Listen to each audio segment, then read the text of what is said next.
we shouldn't assume that people are naturally going to kind of get the Christian way of doing things, right? We have to be intentional about everything. And one of those things, of course, is how we engage with our political sphere.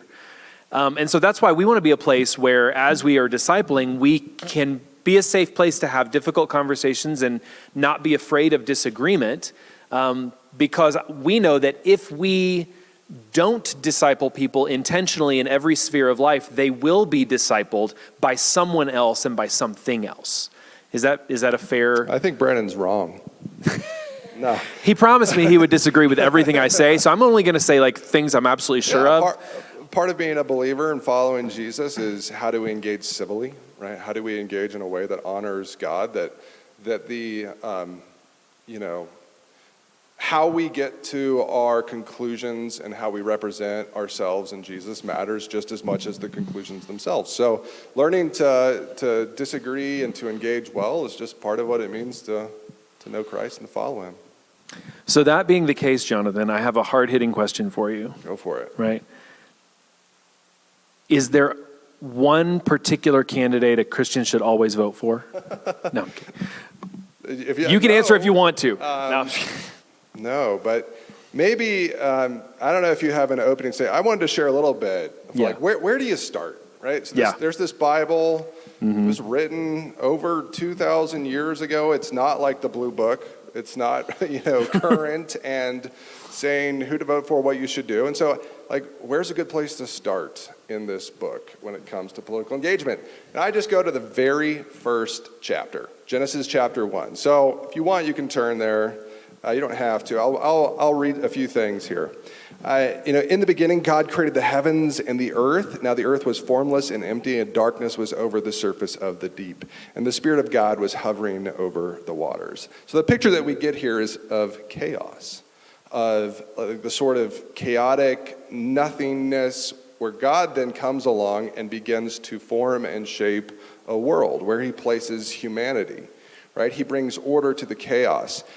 And then by the end of chapter 1, God says, go and do likewise, right? And then God said, let us make mankind in our image, in our likeness, so that they may rule over the fish, and that they may, of the sea and the birds in the sky, and over the livestock and all the wild animals, and over all the creatures that move along the ground. So God created mankind in his own image. In the image of God, he created them, male and female, he created them.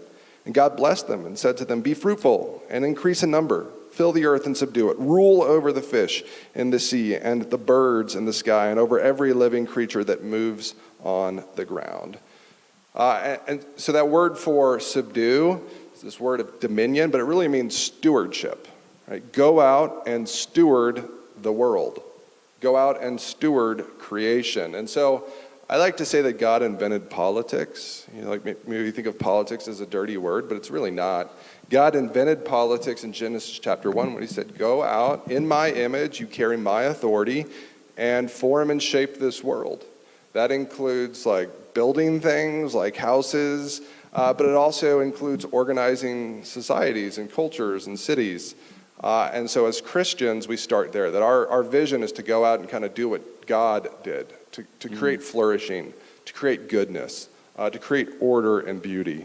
And that's really challenging because of Genesis chapter 3, right? That we live after the fall. And so we can see a vision of what should be, and yet we live in a world that does not quite allow us to do it. We live after the fall. And so we're going to encounter that tension today, even as we answer problems. Even as we answer questions, we live and we see what could be, and yet it's not. And even when we get to Genesis chapter 3 in the fall, we see that the fall doesn't negate that cultural mandate. That's what the Genesis 1:27 and 28 that Jonathan read, we call that the cultural mandate, to go and cultivate the earth, cultivate the world. And you would think, like, if God's creatures who were made to take on this cultural mandate have fallen so badly, he might just say, well, scrap that plan.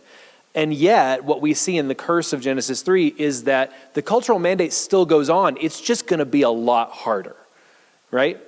And that's what we experience in our world, right? We haven't lost God's instruction to cultivate the world or to bring order to chaos. we've only learned that it's going to be incredibly difficult for us, which gives us a lot of hope, right? It also helps us have the right heart attitude when we approach politics, right? That we're not putting too much trust in it because there's sin that runs through it. But then we're also not losing hope. You know, on the flip side, like you're not depressed because there is this vision that God has given us. So it's a nice balance. Yeah.